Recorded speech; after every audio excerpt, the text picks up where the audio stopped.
देखिए आपका जूरिस्प्रूडेंस चल रहा था और पांचों सिद्धांत आप पहले लिख लीजिए। उसमें क्वेश्चन आपका बनता है कौन किसका समानार्थी है, कौन किसके क्या प्रतिपादक है, ये याद रखना है, या समर्थक है, और किस सिद्धांत का उपनाम क्या है। तो उपनाम दो चार पहले बता दिया जाए। जैसे कि आपका मौर्य जी का उपनाम हो गया पीबो चाय। सुबह ही आपका हंगामा आपका मच गया था पीबो पर। तो जैसे कि आपका हमारे पीएम का नाम हो गया आपका फेंकू, और राहुल का नाम हो गया पप्पू, अखिलेश जी का नाम हो गया बबुआ, और मायावती जी का बुआ।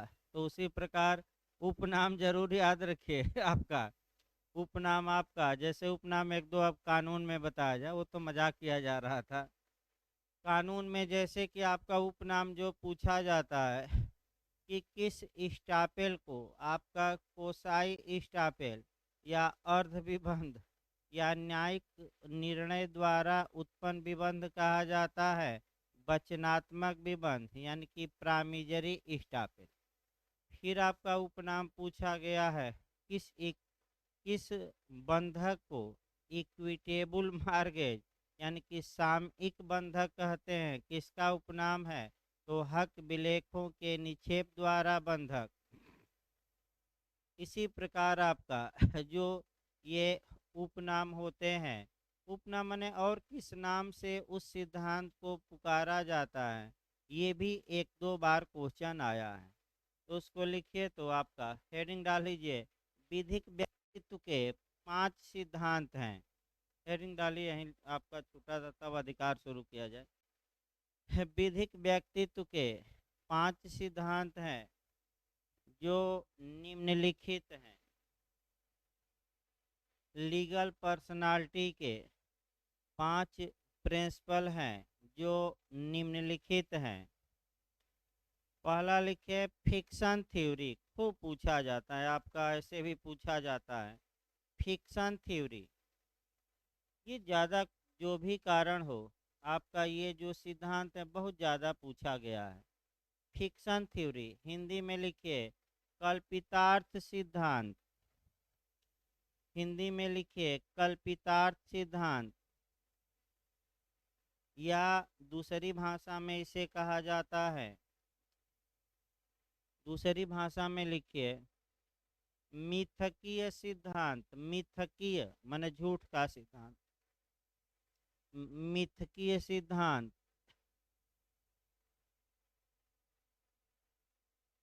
या आपका इंग्लिश में तो बता ही दिया गया फिक्शन थ्योरी, या एक और शब्द है परिकल्पना का सिद्धांत। इसको और भाषा में है आपका परिकल्पना का सिद्धांत।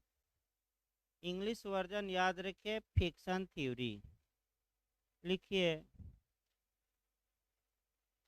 इस सिद्धांत के मुख्य समर्थक, एक दो बार ये क्वेश्चन आया है, इस सिद्धांत के मुख्य समर्थक सेवनी तथा सामंड हैं। विद्वान का नाम आया है, सेवनी तथा सामंड है। अन्य समर्थक यानी कि ये ज़्यादा जोर देते हैं इस पर। अन्य समर्थक चिपमैन ग्रे, हालैंड, केल्सन तथा डायसी है। अन्य समर्थक चिपमैन ग्रे, हालैंड, केल्सन तथा डायसी है। अब जो क्वेश्चन का मॉडल बनता है वह ये बनता है कि कल्पितार्थ सिद्धांत के प्रवर्तक कौन है। तो अगर आपका सेवनी आए, सामंड आए, दोनों आए तो दोनों मार्कर आइए। इनमें से कोई एक दे तो एक मार्कर आइए।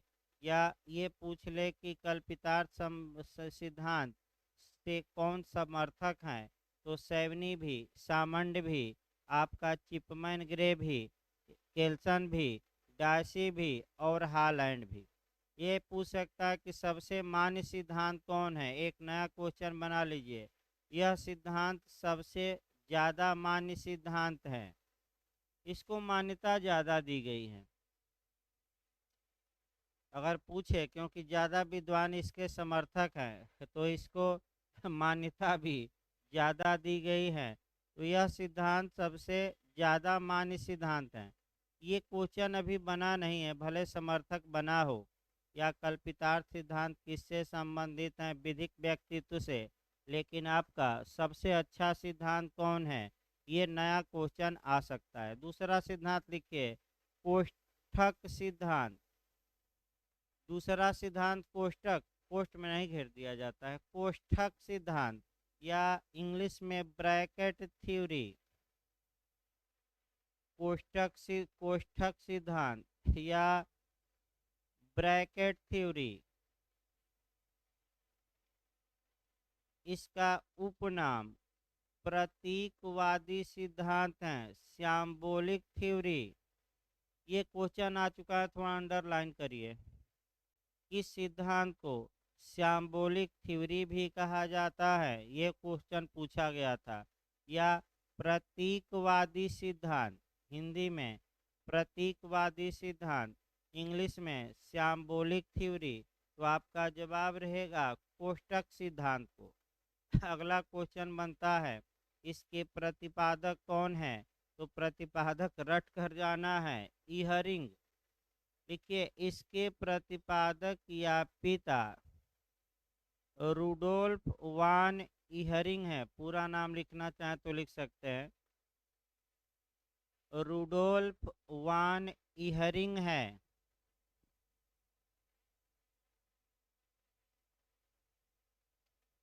तीसरा सिद्धांत लिखिए, इसमें भी उपनाम पूछा जाता है।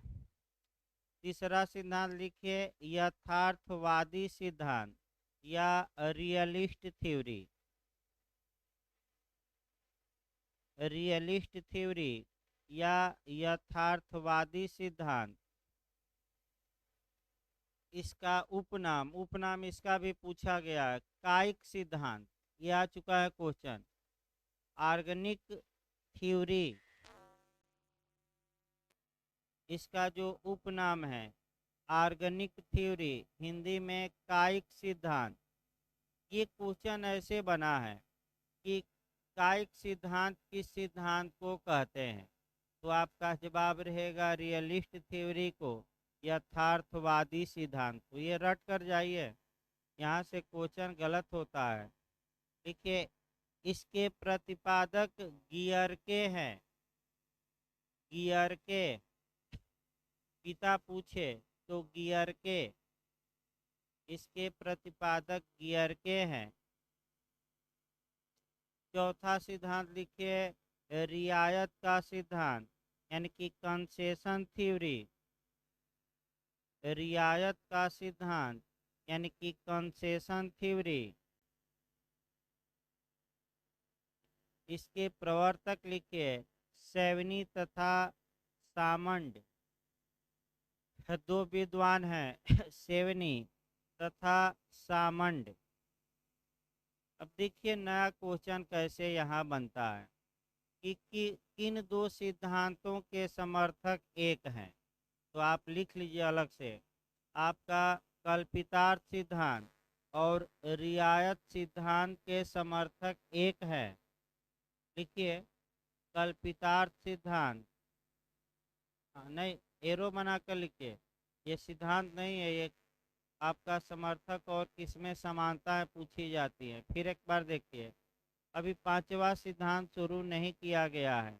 आपका रियायत के सिद्धांत से और दो क्वेश्चन बनते हैं कि रिया कौन से सिद्धांत के प्रतिपादक एक ही है, तो रियायत सिद्धांत को जो मान्यता देते हैं वहीं फिक्शन थ्योरी यानी कि कल्पितार्थ सिद्धांत को भी मान्यता देते हैं। अभी पहले समझ लीजिए, फिर नया क्वेश्चन बन सकता है, किन दो सिद्धांतों में समानता पाई जाती है कुछ हद तक, तो कल्पितार्थ सिद्धांत और रियायत सिद्धांत थोड़ा बहुत क्या है समानता, और समर्थक भी क्या है दोनों के एक हैं। समर्थक आपका सेवनी और दूसरा कौन सामंत। ये रट कर जाना है, इसको समझाया नहीं जा सकता और कोई उपाय नहीं है। मैं लिखवा सकता हूँ लेकिन आपको रट कर ही जाना है। लिखिए, इनमें लिख के आपका वाक्य बोलिए तो फिर से। रियायत सिद्धांत तथा कल्पितार्थ सिद्धांत के समर्थक एक ही है तथा इन दोनों सिद्धांतों में समानता पाई जाती है तथा इन दोनों सिद्धांतों में समानता पाई जाती है। ये भी क्वेश्चन आपका बन सकता है, अच्छा चांस रहता है। रियायत और कौन सा, कल्पिता। अब अंतिम सिद्धांत पांचवा लिखिए, पर्पज थ्योरी, उद्देश्य का सिद्धांत या प्रयोजन का सिद्धांत। पांचवा लिखिए, पर्पज थ्योरी यानी कि उद्देश्य का सिद्धांत या प्रयोजन का सिद्धांत। पर्पज बस वही पूछा जाता है, इसके प्रतिपादक कौन है, ब्रिंज, ब्री आधा न घ या ब्रिंज भी कहा जाता है, ब्री ब्रिंज लिख लीजिए। इसके प्रतिपादक कौन है, ब्रिंज महोदय।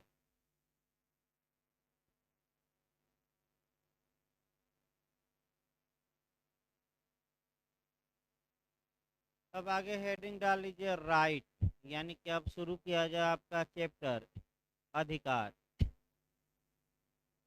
देखिए अधिकार में पहले क्या क्या पढ़ना है, ये पहले आपको कवर कर लिया जाए और तब आपका राइट या अधिकार शुरू किया जाए।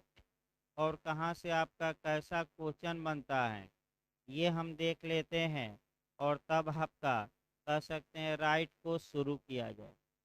देखिए एक तो अधिकार से जो क्वेश्चन बनता है, अधिकार के एसेंशियल एलिमेंट से क्वेश्चन बन जाता है, अर्थात आपका अधिकार का जो आवश्यक तत्व है। फिर समझते रहिए, इसमें जो क्वेश्चन आयोग ने बनाया है वह ये बनाया है कि कौन से विद्वान, एक तो अधिकार के आवश्यक तत्व कौन होते हैं हम बताएंगे, दूसरा मॉडल ये बना है कि कौन सा विद्वान अधिकार के आवश्यक तत्व के रूप में जो स्वत्व है यानी कि टाइटिल है या हक है उसको मानने से इनकार करते हैं।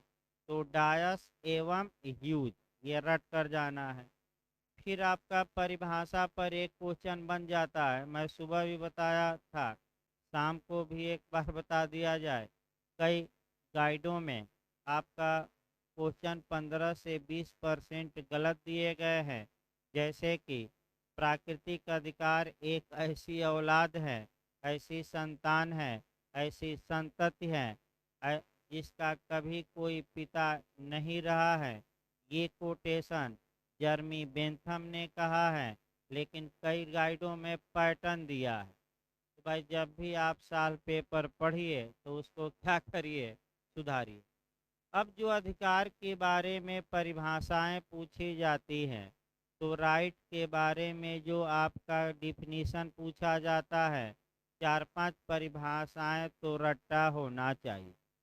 पहला क्वेश्चन जैसे ही आपका पुत्र आ जाए आपका जर्मी बेंथम मारेंगे, फिर जो परिभाषा पूछी जाती है प्रत्याशा आ जाए तो रास्को पाउंड, और जो वर्तमान समय में पूछी जा रही है डार्कविन की परिभाषा कि अधिकार स्वरूप का पत्ता है, यानी कि राइट ट्रम्प कार्ड है। यानी कि अब इसके बाद किसने राइट को सामर्थ्य कहा, किसने शक्ति की कहा, किसने सामर्थ्य और शक्ति कहा। इसका मतलब ये हुआ किसने ये कहा कि जो ये अधिकार हैं वह विधि द्वारा मान्य तथा संरक्षित हित हैं, और किसने केवल आपका विधि द्वारा संरक्षित हित कहा है। हल्का सा एक शब्द में चेंज हो जाएगा। ये परिभाषाएं, तो परिभाषाओं से आपका जर्मी बेंथम का भी आ चुका है। फिर आपका जो संरक्षित हित हम बताएंगे उसका भी आ चुका है परिभाषा। फिर डार्क कविन का आ चुका है। ट्रम्प कार्ड अब रट कर जाइए, जैसे ही ट्रम्प कार्ड दे तो क्या मारेंगे, डार्कविन। यानी कि ट्रम्प कार्ड किसने कहा अधिकार को, तो डार्विन ने बताया जाएगा ट्रम्प कार्ड होता क्या है। इसके बाद आपका अधिकार के प्रकार से आ जाता है क्वेश्चन। उसमें आपका जो क्वेश्चन बनता है कि निम्नलिखित कौन सा अधिकार का प्रकार नहीं है, तो हम प्रकार बताएंगे दो दो लाइन आगे। इसके बाद जो क्वेश्चन बनता है कि जो आपका हाफेल्ड महोदय है वह अधिकार और कर्तव्य की विस्तृत व्याख्या करते हैं। तो इसमें विस्तृत व्याख्या में जो आपको रट्टा मारना है कौन किसका सहवर्ती है और कौन किसका विलोमी है। विलोमी माने विपरीत वाला। तो आपका इसमें क्वेश्चन गलत होता है और इसमें पूछा जाता है कि कौन किसका सहवर्ती नहीं है। तीन तो सही रहेगा और चौथा ऐसा देगा जो सहवर्ती नहीं है। जैसे अधिकार का सहवर्ती हो गया कर्तव्य, तो आपका तो अधिकार का सहवर्ती कौन हो गया कर्तव्य। इसके बाद आपका जो पूछा जाता है कर्तव्य पर पूछा जाता है पूर्ण कर्तव्य क्या होता है अपूर्ण कर्तव्य क्या होता है। एक आपका जो क्वेश्चन आ रहा है निरपेक्ष कर्तव्य। निरपेक्ष कर्तव्य का मतलब ये हुआ कि आप अधिकार की मांग न करिए, आप अपना केवल क्या निभाइए कर्तव्य। तो अब उसी में ऑस्टिन कहा जाता है कि ऑस्टिन ने किसके प्रति कर्तव्य को निरपेक्ष माना, यानी कि आप केवल अपना कर्तव्य करिए, उनके प्रति आपको कोई अधिकार नहीं है। तो पहला तो भगवान ही मानते हैं कि भगवान की इबादत करिए पूजा करिए, भगवान आपको फल देगा, अधिकार के रूप में मांग न करिए। तो तमाम चीज़ें बताई जाएंगी।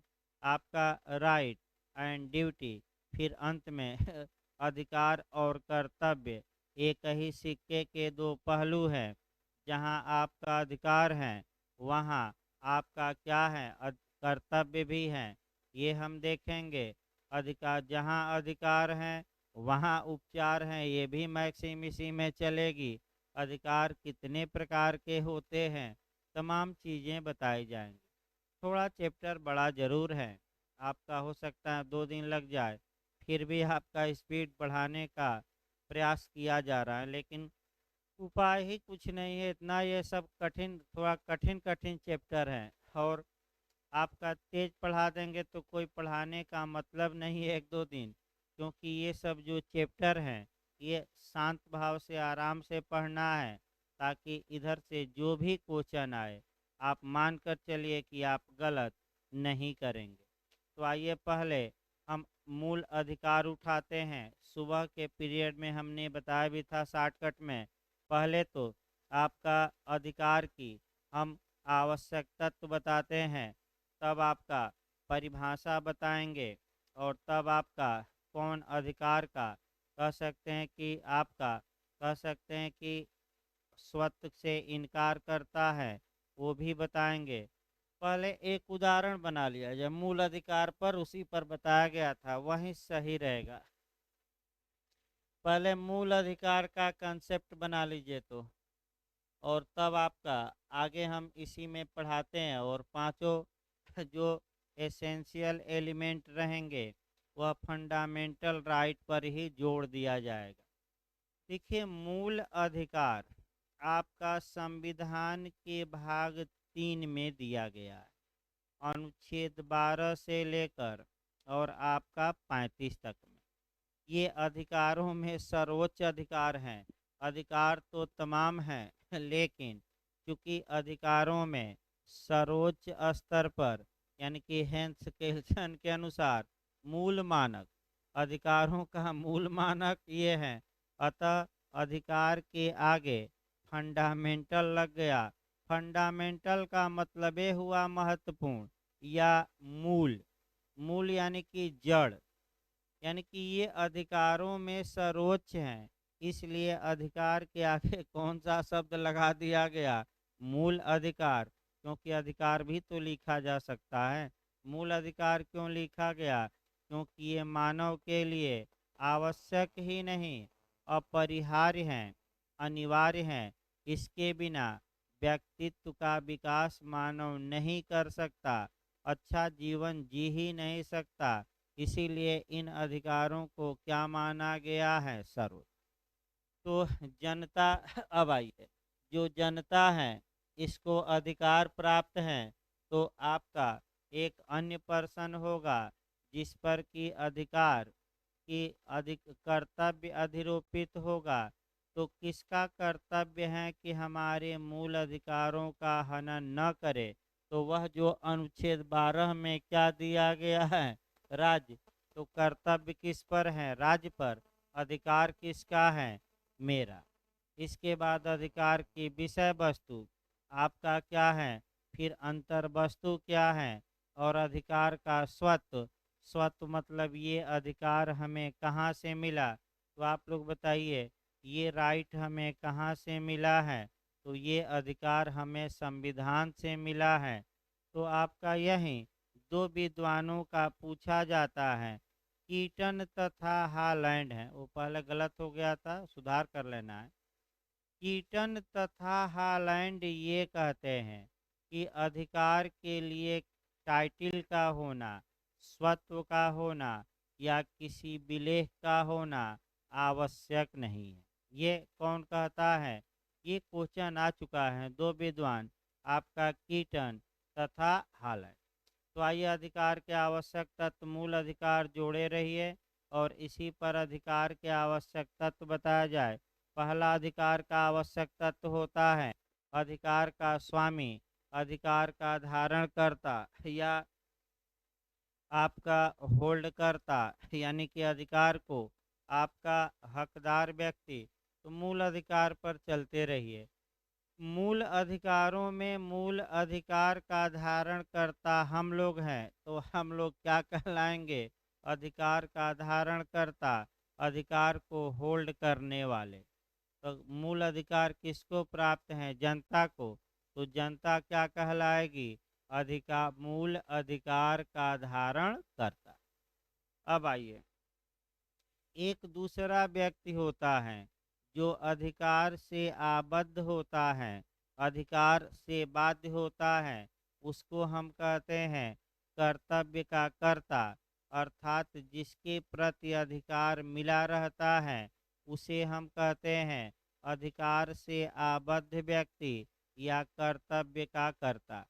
तो आपका अनुच्छेद, ये जो फंडामेंटल राइट है मूल रूप से स्टेट या राज्य के विरुद्ध हमें प्राप्त है। और उस स्टेट या राज्य की परिभाषा किस अनुच्छेद में दी गई है? 12 में। अर्थात अधिकार से आबद्ध व्यक्ति या ड्यूटी जिस पर हो वह कौन हो गया? आर्टिकल 12 वाला कौन हो गया? राज्य। तीसरा आवश्यक तत्व है अधिकार की अंतर वस्तु। अधिकार की अंतर वस्तु का मतलब ये हुआ कि कुछ करना या न करना, यानी कि जो ये राज्य हैं ये हमारे प्रति कुछ करने या न करने के लिए बाध्य हैं। तो दो उदाहरण कम से कम देखिए, एक आर्टिकल 21 का देखा जाए और एक आर्टिकल 14 का। और इसी में कंटेंट्स ऑफ राइट, अधिकार की अंतर वस्तु। तो फिर एक बार दो तीन चीज़ें बताइए। जैसे ही अंतर वस्तु पूछे क्वेश्चन काफ़ी आपका बनता है। आपका मैं सुबह भी बताया था, एविडेंस की धारा 61 कि दस्तावेज की अंतर वस्तु को कैसे साबित किया जाएगा, या तो प्राथमिक साक्ष्य द्वारा या द्वितीयक। यानी कि प्राथमिक यानी कि दस्तावेज की अंतर वस्तु का मतलब उसके अंदर क्या है, यानी कि दस्तावेज में क्या लिखा है। यहाँ अधिकार की अंतर वस्तु का मतलब ये हुआ कि राज्य हमारे प्रति कुछ करने या न करने के लिए क्या होता है? बात। तो फिर एक बार याद रखें, जहाँ बेयर एक्ट में ये कहा गया हो कि राज्य हमारे प्रति ये नहीं करेगा, वह जो अधिकार मूल अधिकार होगा निगेटिव या नकारात्मक, और जहाँ बैरेक्ट में कहा होगा कि राज्य ये करेगा, वह मूल अधिकार क्या हो जाएगा, सकारात्मक। तो दो उदाहरण पहले अंतर वस्तु पर समझिए, एक आर्टिकल 14 का और दूसरा आर्टिकल 21 का। अनुच्छेद 14 ये बताता है कि राज्य भारत के राज्य क्षेत्र में किसी भी व्यक्ति को, चाहे देशी हो या विदेशी, किसी भी व्यक्ति को विधि के समता यानी कि आपका और विधियों के समान संरक्षण से वंचित नहीं करेगा। तो जो ये लास्ट में शब्द क्या आ गया, नहीं करेगा, यही अधिकार की क्या हो गई, अंतर्वस्त। जो ये लास्ट में शब्द आया है कि राज्य ऐसा नहीं करेगा, वो क्या कहलाएगा, कंटेंट्स या अंतर्वस्त। अब आर्टिकल 21 पर जोड़िए, आपका राज्य किसी भी व्यक्ति के प्राण और दैहिक स्वतंत्रता को विधि द्वारा स्थापित प्रक्रिया से अन्यथा वंचित नहीं करेगा। तो जो ये शब्द आ गया कि राज्य ऐसा नहीं करेगा, वंचित नहीं करेगा, यही अधिकार की क्या होती है, अंतर्वस्तु। अगला चौथा आया जाए अधिकार की विषय वस्तु, यानी कि अधिकार आपका हवा में नहीं उड़ेगा, अधिकार का कोई सब्जेक्ट मैटर होगा, कोई अधिकार की विषय वस्तु होगी। तो फिर दोनों अनुच्छेदों में आ जाइए अच्छे से।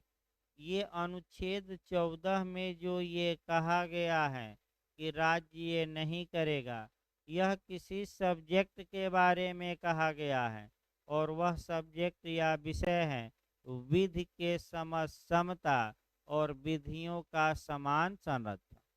तो जो ये शब्द आया कि विधि के समता और विधियों के समान संरक्षण, ये अधिकार की क्या हो गई, विषय वस्तु। और अंतिम जो शब्द था वंचित नहीं करेगा, वह क्या हो गई, अंतर्वस्तु। अब देखिए आपका 21 में आइए, विषय वस्तु, किसी भी व्यक्ति के प्राण और दैहिक स्वतंत्रता।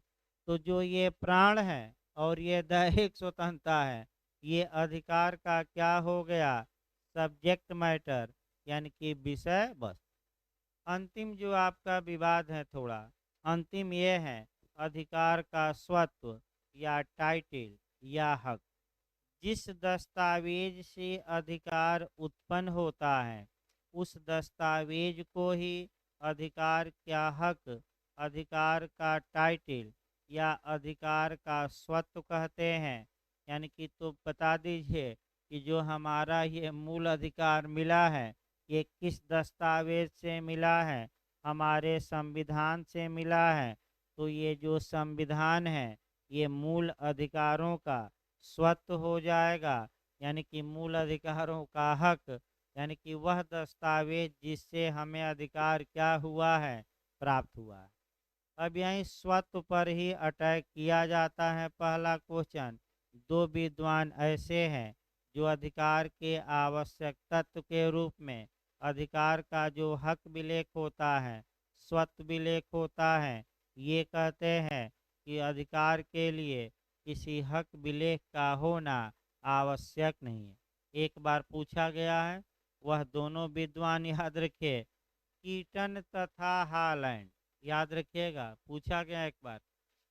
कीटन तथा हालैंड दो ऐसे विद्वान हैं जो ये मानते हैं कि आपका अधिकार के लिए आपका जो स्वत्व, अधिकार का स्वत्व है, यानी कि दस्तावेज का होना जरूरी नहीं। अर्थात अगर हमारा संविधान नहीं रहता, तब भी हमें अधिकार क्या होता, प्राप्त होता। ये हम नहीं कह रहे हैं, ये कौन कह रहा है, कीटन तथा हालैंड। इस प्रकार 5 आवश्यक तत्व समाप्त हो गए। अब अधिकारों का वर्गीकरण कर दिया जाए, यानी कि आपका अधिकार का प्रकार देखिए, इसी में आपका पूछा जाता है कि कौन प्रकार नहीं है। आइए पहले प्रकार देख लिया जाए। पहला प्रकार है पूर्ण अधिकार और अपूर्ण अधिकार। आपका इस पर भी क्वेश्चन बनता है, थोड़ा सतर्क रहिएगा भाई आपका। यानी कि पूर्ण अधिकार मतलब यहाँ आत्यांतिक अधिकार, और अपूर्ण अधिकार मतलब आंशिक अधिकार कहिए। तो किस अधिकार को हम पूर्ण अधिकार कहेंगे और किस अधिकार को अपूर्ण अधिकार, ये यही क्वेश्चन आपका बनता है। तो जो अधिकार विधि द्वारा मान्य और संरक्षित होता है उसे पूर्ण अधिकार, और जो अधिकार विधि द्वारा मान्य होता है लेकिन प्रवर्तनीय नहीं होता उसे अपूर्ण अधिकार कहते हैं। फिर एक बार समझिए इसको। जो अधिकार विधि द्वारा प्रवर्तनीय हो, यानी कि कानूनन लागू कराया जा सके, उस अधिकार को पूर्ण अधिकार, और जिस अधिकार को आप कानून द्वारा लागू नहीं करा सकते उस अधिकार को अपूर्ण अधिकार कहते हैं। जैसे कि आइए पहले अच्छा उदाहरण देखिए।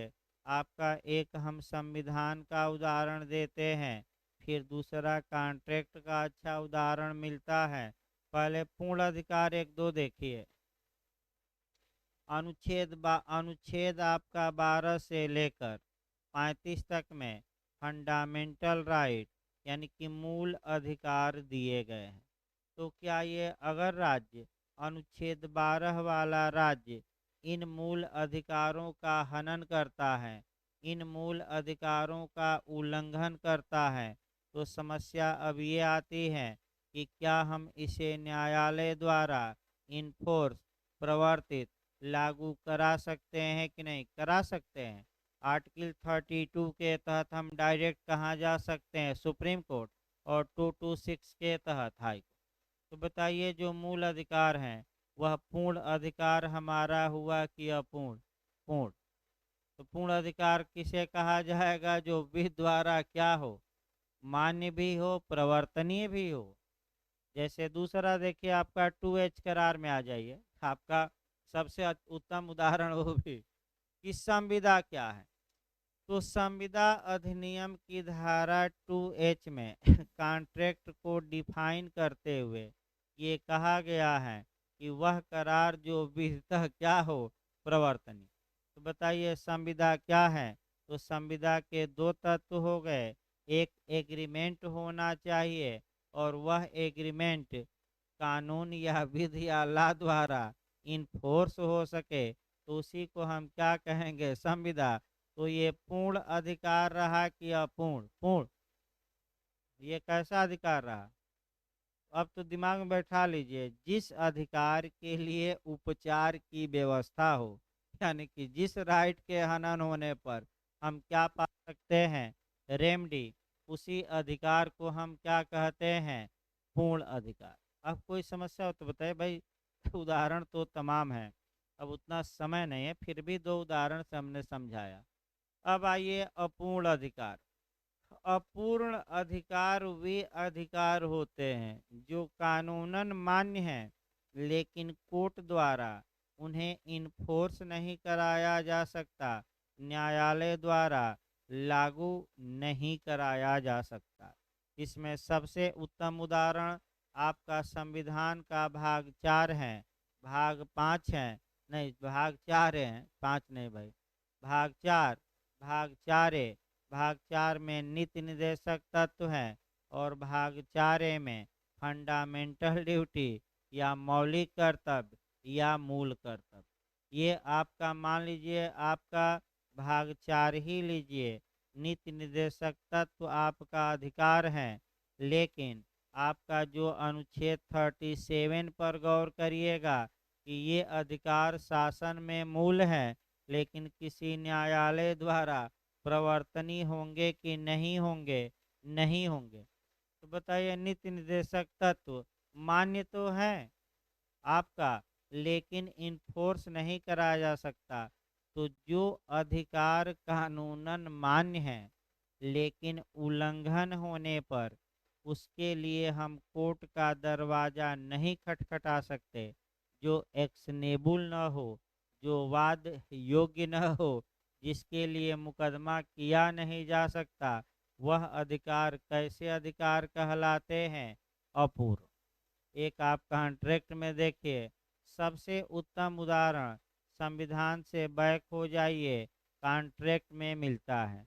टाइम बार्ड डेट, काल बाधित ऋण, काल तिरोहित ऋण, समय बाधित ऋण, यानी कि ऐसा उधार जिसकी वसूली का समय बीत गया है। तो एक उदाहरण इस पर देखिए अच्छे से, तो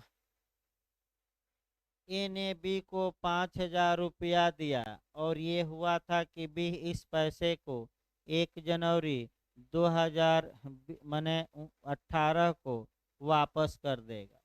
तो बी ने वापस नहीं किया तो ए को ए का जो पूर्ण अधिकार है, अब कानून एक को ए के लिए एक समय निर्धारित करता है कि तुम इतने समय के अंदर बी के खिलाफ न्यायालय में वाद दायर कर दो, और वह समय है कितना साल, 3 साल।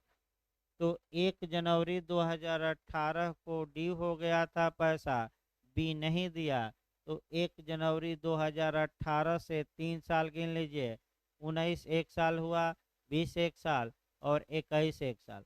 अब 1 जनवरी 2023 को ये जाता है मुकदमा करने, किसके खिलाफ, बी के खिलाफ मुकदमा करता है।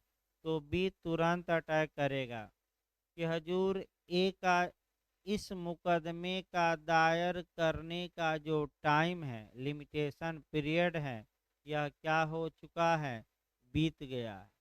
तो जिस मुकदमे को दायर करने की परिसीमा काल बीत गई है, तो ए का अधिकार बना रहता है, यानी कि 5,000 रुपया आपका ए पाने का हकदार है, लेकिन न्यायालय द्वारा पाने का हकदार अब नहीं रहा, क्योंकि जो टाइम था क्या हो गया, बीत गया। अब थोड़ा सीपीसी में बताइए, ये जो समय है मैं बताया था, ये तथ्य का प्रश्न होगा कि विधि का। अब ये कोई नहीं कह सकता कि सुबह सर नहीं बताए थे। दो ऐसे हमने बातें बताई जो क्वेश्चन ऑफ लॉ होगा, एक जुरिडिक्शन और एक आपका टाइम। तो ये जो समय है ये कैसा प्रश्न होगा, विधि का कि तथ्य का।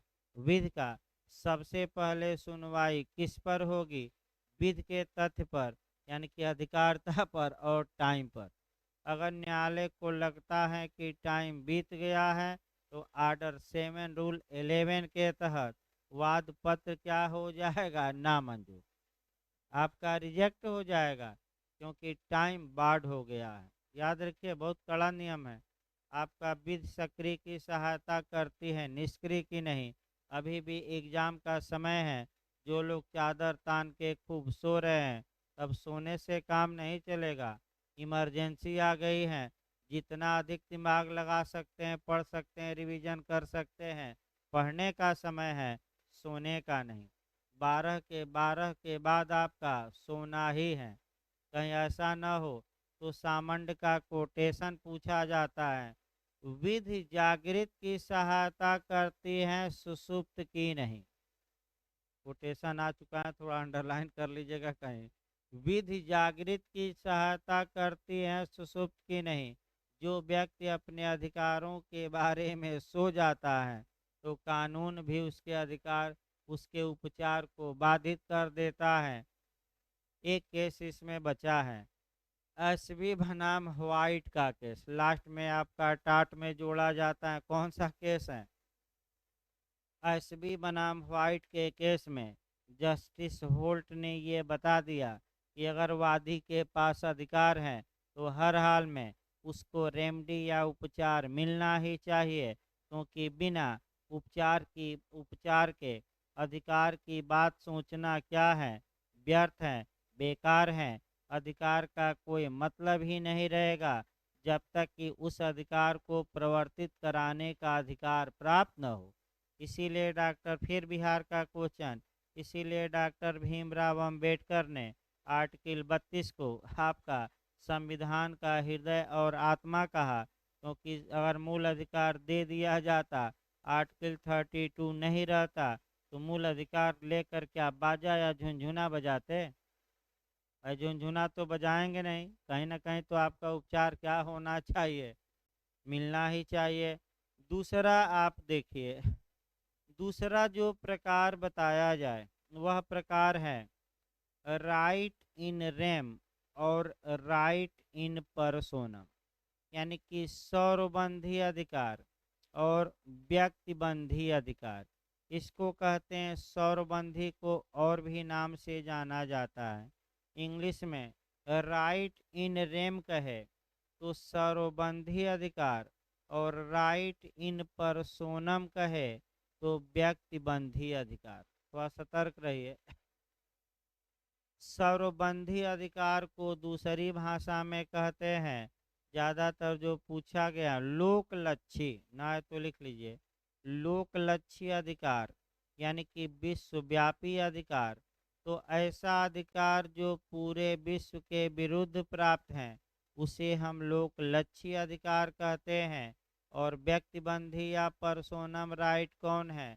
ऐसा अधिकार जो पूरे विश्व के खिलाफ न प्राप्त हो, केवल किसी पर्टिकुलर व्यक्ति के विरुद्ध हो, तो हम उस अधिकार को क्या कहते हैं? व्यक्तिबंधी, राइट इन पर्सोनम।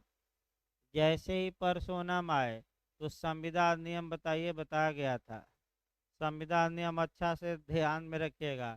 संविदा के संसर्ग का सिद्धांत दिमाग में फिर बैठाइए। सम प्रीवी ऑफ कॉन्ट्रैक्ट, यानी कि doctrine of Privi of contract, संविदा की गुप्तता का सिद्धांत, संविदा के संसर्ग का सिद्धांत, संविदा के संबंध का सिद्धांत, संविदा के आपका गुप्तता का सिद्धांत। ये क्या कहता है, फिर एक बार सतर्क होकर देखिए कि आपका जो व्यक्ति संविदा के पक्षकार हैं, सामान्य नियम यही है कि केवल और केवल वही व्यक्ति ही उस संविदा को इन्फोर्स कराने के लिए वाद दायर कर सकते हैं। जैसे ए ने बी से विवाह की संविदा की, तो पूरा अगर बी विवाह करने से इनकार कर देती है तो पूरा समाज मुकदमा नहीं कर सकता, केवल ए कर सकता है। ये आपका, तो बताइए, ये जो अधिकार हैं बी के खिलाफ मुकदमा करने का, पूरे विश्व को प्राप्त हैं कि केवल ए को? ए को।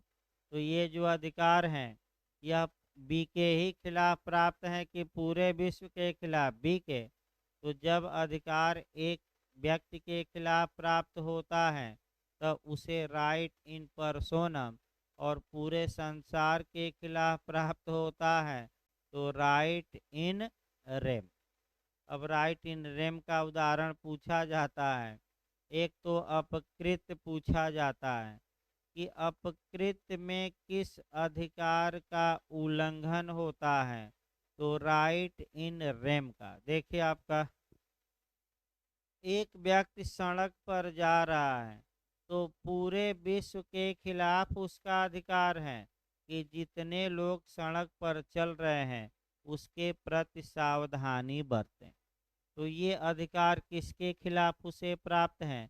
किसी पर्टिकुलर व्यक्ति के, कि जितने लोग सड़क पर चल रहे हैं सबके खिलाफ? तो ये अधिकार क्या हो गया? पर्सोनम हो गया, किस आपका रेम हो गया, रेम। और संविदा में ने बी से संविदा की तो ए का अधिकार केवल बी के प्रति और बी का अधिकार ए के प्रति, क्योंकि संविदा में गुप्तता होती है।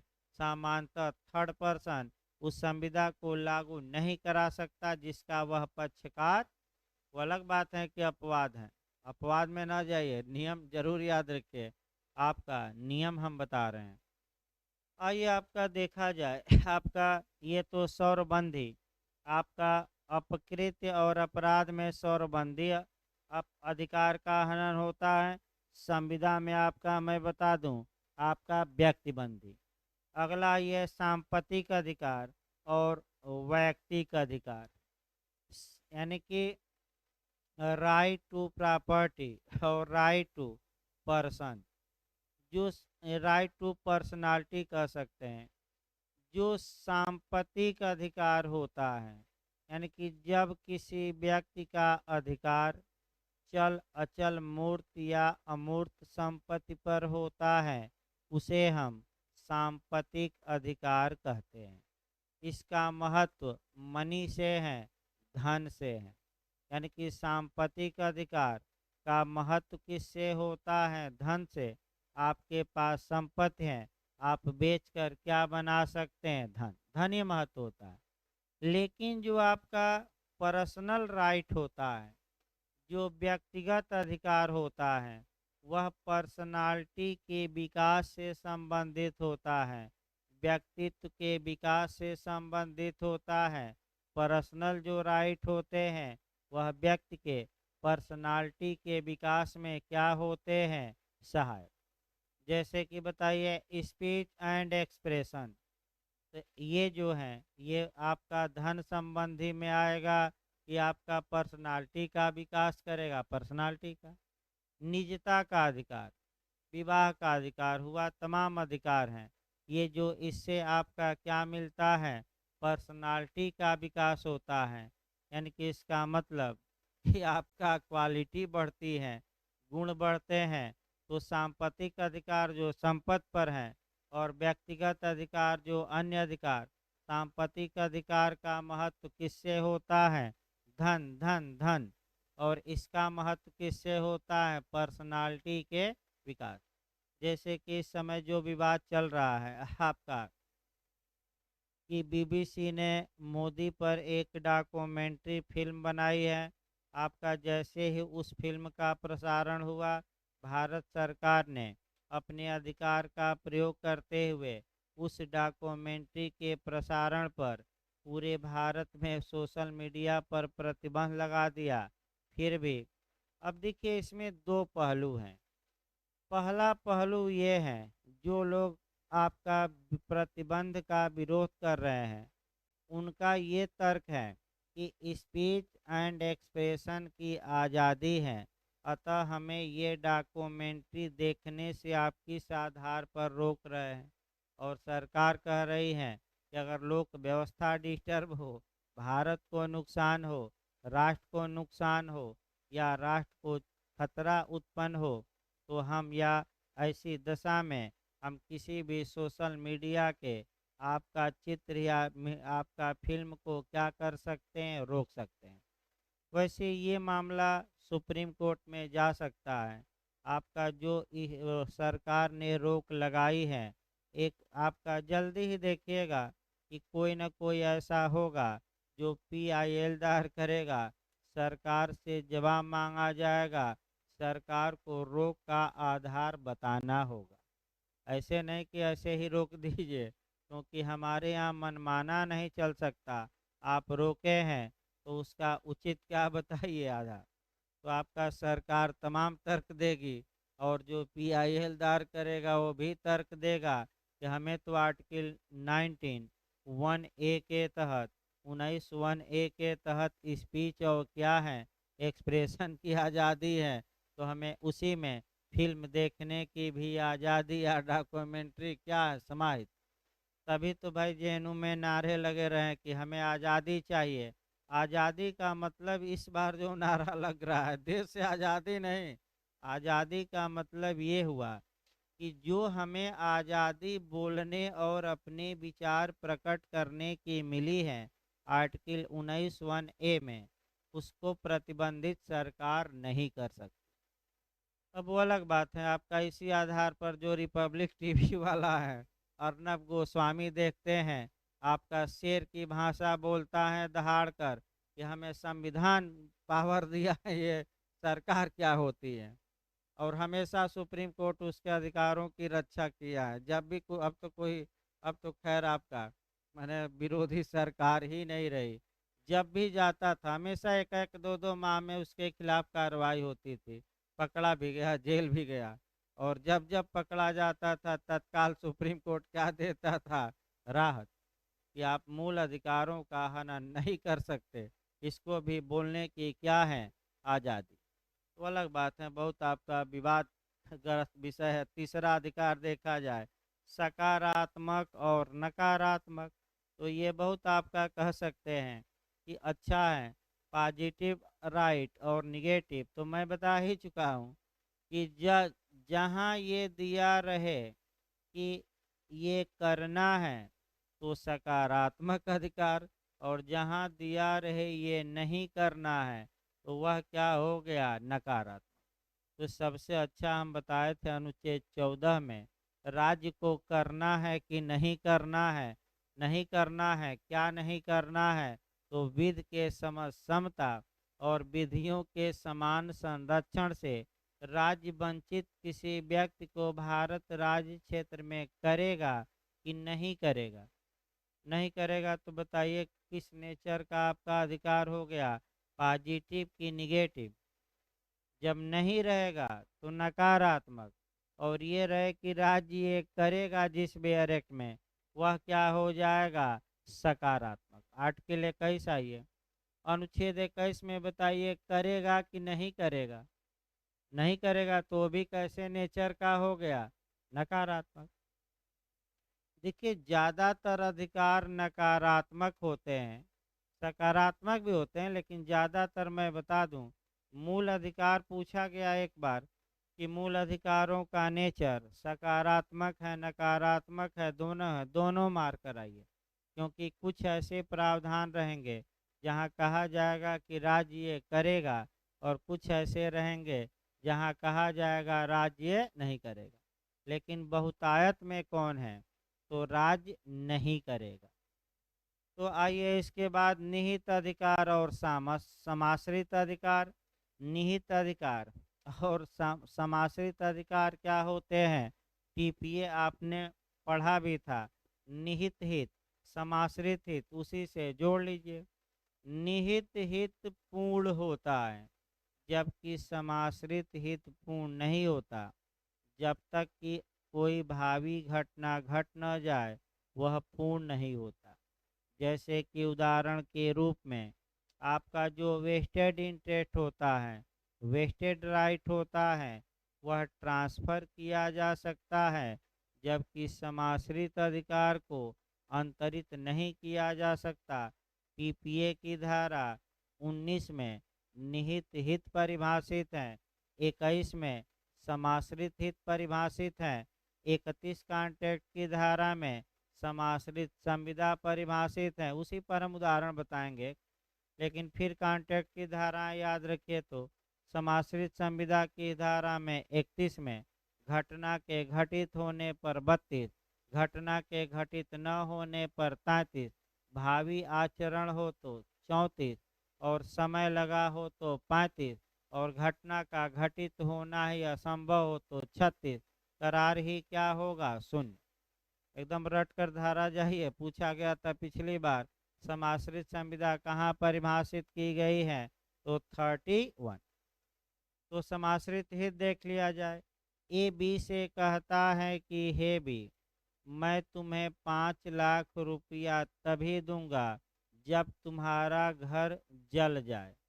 अब आप लोग बताइए, ये जो 5 लाख रुपया है देने की बात, ये स्वतंत्र नहीं है, यह संविदा के साथ जुड़ी हुई एक घटना पर आधारित है।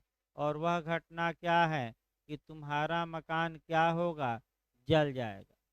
तो ये बताइए, अब जैसे ही मकान जल जाए तो बी 5 लाख रुपए का हकदार हो जाएगा, लेकिन मकान न जले तो नहीं होगा। क्या भरोसा जले कि न जले, इसीलिए समाश्रित हित का ट्रांसफर रोका गया है। ये पूर्ण नहीं होता, ये निहित हित नहीं होता, लेकिन ये निहित अधिकार में कब कन्वर्ट हो जाएगा, जब घटना घट जाए कि न घटे, घट जाए। और जब तक नहीं घटी है, जब तक मकान न जला हो, समाश्रित अधिकार। और जैसे ही मकान जल गया, घटना घटित हो गई, तो कौन सा अधिकार हो जाएगा, का निहित। इसके बाद आइए प्राथमिक अधिकार और द्वितीयक अधिकार, ये भी आपका पूछा जाता है। प्राथमिक अधिकार का मतलब आपका सार्वभौम अधिकार, मौलिक अधिकार, और द्वितीयक अधिकार का मतलब उपचारात्मक। या रेमेडियल राइट हम कहते हैं। देखिए इसको अच्छे से देखिए, देखिए इसको अच्छे से इस व्यू में देखना है कि आपका जैसे कॉन्ट्रैक्ट हुआ, टीपीए हुआ, पहले ये दोनों में देखिए, ये दोनों कानून सब्सटेंसिव कानून है, सारवान कानून है। और सीपीसी हुआ, ये प्रोसीजरल कानून है।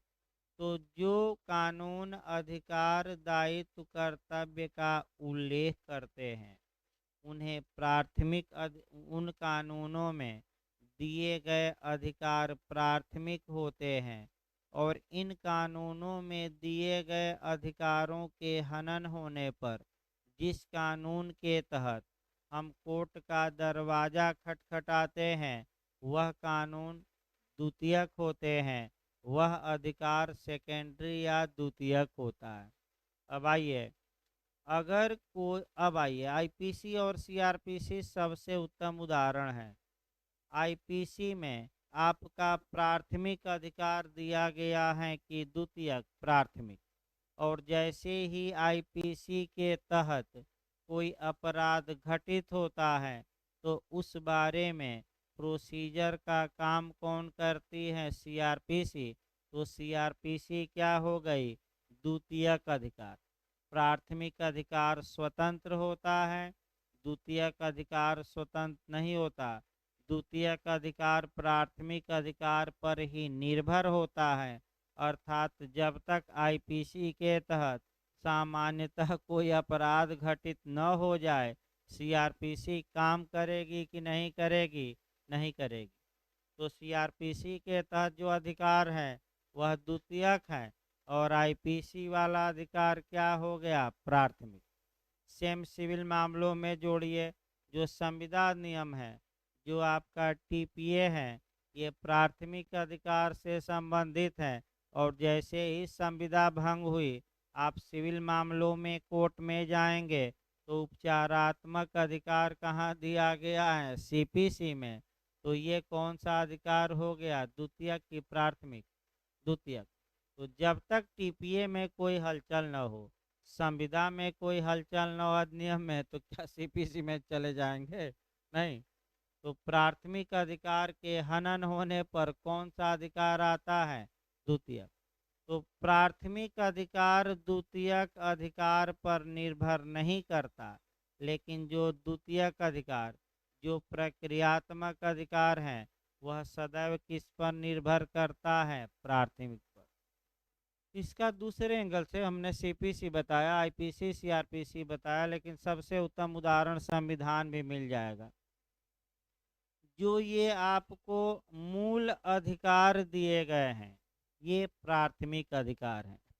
और जो ये आर्टिकल 32 और 226 दिया गया है कि मूल अधिकारों के हनन होने पर हम सुप्रीम कोर्ट और हाई कोर्ट में रेमडी के लिए जा सकते हैं, ये उपचारात्मक अधिकार हैं, और इसी को द्वितीयक अधिकार कहा जाता है। तो आप ये भी कह सकते हैं कि जब तक मूल अधिकारों में कोई हलचल न हो, तब तक हम अनुच्छेद 32 के तहत सुप्रीम कोर्ट जा सकते हैं कि नहीं, नहीं।